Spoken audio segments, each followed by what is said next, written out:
Godmorgen.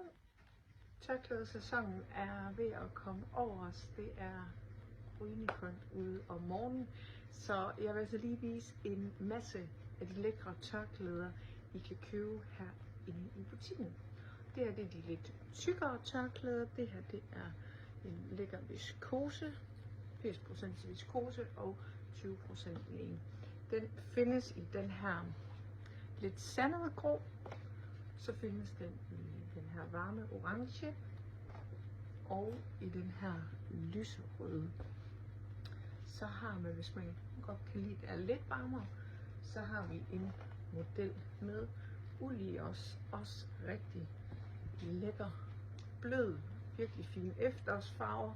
Den er ikke så stor i det som de to andre, men virkelig også fin. Og så til det rigtig bløde, så har vi simpelthen også fået nogle med kashmir i.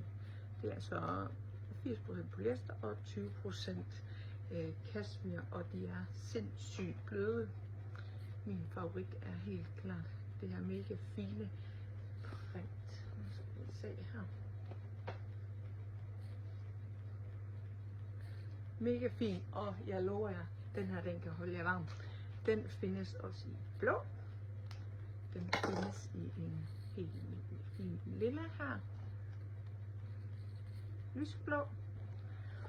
Og i svag rosa. Modellerne her med kashmir i koster 75 kroner. Og de to andre modeller med uld og viskose kan I få fat på til kun 65 kroner. Og vi har altså et hav af andre tørklæder og nogle der er lidt tyndere, hvis man ikke er til det. Det er jo bare lige et indblik i hvert fald nogle af mine favoritter, der er landet i butikken. Så kom ned og køb et tørklæde, så I kan holde varmen her i efterår og til vinter.